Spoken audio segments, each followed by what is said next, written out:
John Pickens, did you have confidence that Mike and the staff could do what they're doing on the trail back in 2020? No. No. This is crazy, man. It's crazy. It's funny because it's funny how the opinions change now of how Mike. There's no way Mike can recruit the state of Florida because they have any ties in the state of Florida. But it's funny how that all changes when your product improves. And I'll be honest. I'm not tooting my own horn or anything. I was very confident when Mike was named the head coach of. I listened to a Memphis breakdown of him at an FCA, and I listened to him talk, and I was like, that's the kind of guy they need at FSU that is going to have accountability. He's going to have fire. He's going to be a little bit different than guys they've had recently. And I think if he can just get the roster the way he wants it, and he's won. So I thought he was going to fit well. Now I think it was going to be this level. Hell no, no way. I didn't think it would be this level, but I'm definitely not surprised that he's finally finding his niche, and now that he's got his roster the way he's going now, I think it's easy to say, yeah, it's looking good, and yeah, I mean, a lot of people say, yeah, I believed in him, but I think everyone was skeptical. I mean, you have to be. There's no way you can think. I just felt like he was the right guy. Now, I didn't feel like he was definitely. I saw this coming or anything. Well said. Yeah. I liked what I heard initially, but then when they started not winning football games, I'm like, it's going to be tough to be like the tough guy and say that it's going to take work and it's going to be really tough. It's going to be the hardest thing of your life. But, credit to him. Like he's built this mostly, through the portal, obviously, but like a guy like Jordan Travis has stuck around to see this thing through. So he's made guys believers that have stuck around and it's paid off, and fun times. Well, and the other thing he's done is he's always evaluating this roster. He's always evaluating his team. They've grown a lot from a personal standpoint. When he first got there, it was a very weak-minded team. He got them stronger. He got guys to believe in what he was doing, but then also the work ethic become more and more consistent. He was always evaluating the roster of what guys can fit, and also helping guys that, hey, this might not be for you, another place might be for you, and he's helping them out. So I think he's always evaluating. That's the best thing I could say about Mike when I watch him.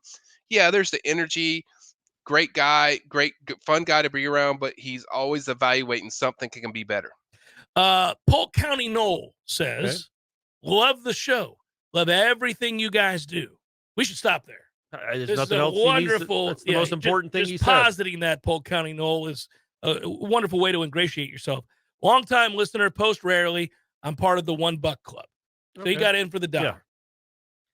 But would you rather go and get $75 million of SEC money, or restructure the Big 12 deal and get, say, $68 million and bring in Oregon, other top Pac-10 schools, Pac-12 schools looking for homes?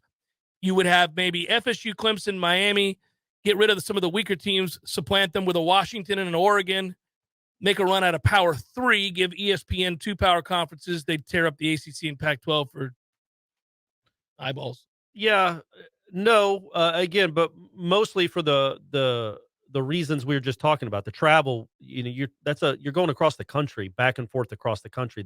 I know for most people it doesn't matter, but some of you would really like to go to games, and it's hard to get to Pac-12 stadiums and venues. It's not that hard to get into Mississippi and Alabama and Tennessee and Georgia. That would be, the money being the same. I just think Florida State has always been more of a regional cultural fit in the SEC. You guys are very, very passionate about your football team, much like those SEC schools are.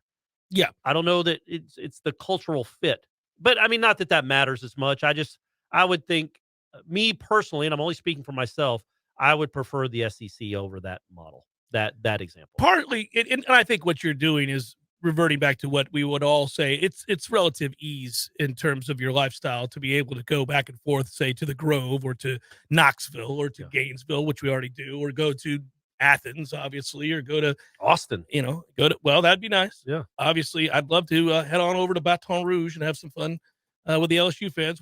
Todd is ending his question with "I love you all" at the end, so this makes reading the first part of his question a little bit easier. Okay, good. Hello, my fellow confirmed losers.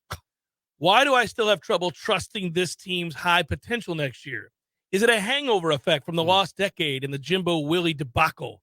Is there something you can prescribe me to trust again? I love you all. Yeah, man, the offense. I give you the Florida State offense, which is going to be one of the best 10 offenses in all of college football next year, period. It just is. Probably higher than that. Probably top 5.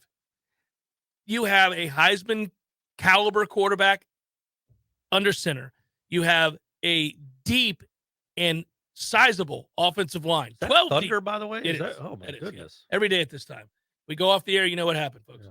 12 players deep on the offensive line. It's insane. Yep. You actually have a tight end room with appreciable talent, like really talented players in said room that will contribute greatly.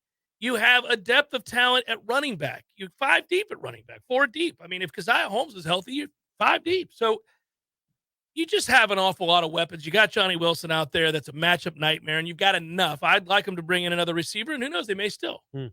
But, you know, I just think this offense is going to light defense after defense after defense up.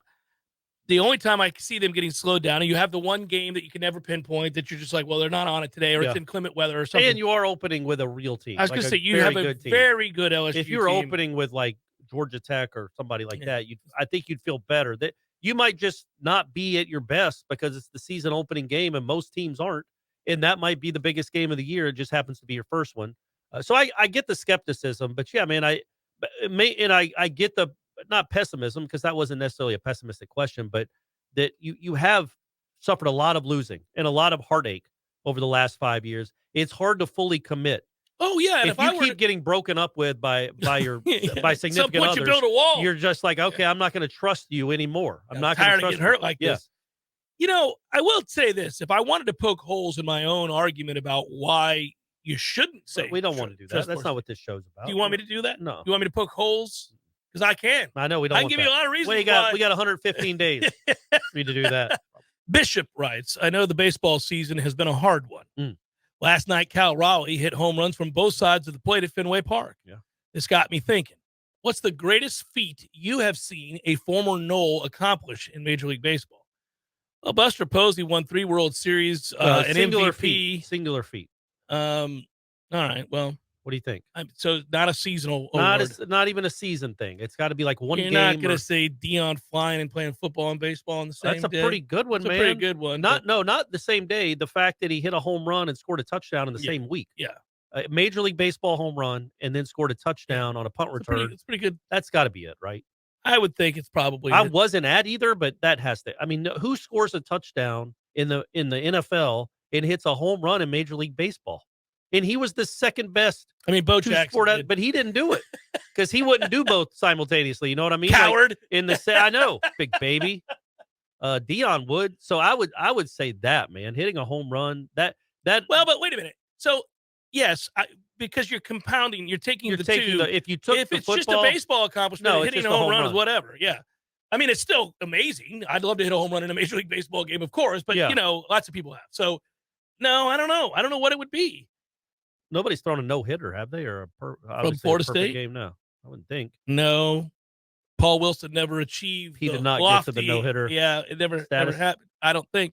JD Drew, I'm pretty sure, is a part of 2 different teams that hit 4 home runs in a row. He was part of. He did it with the Dodgers and the Cardinals. Red Sox. Oh, the Red Sox. Yeah.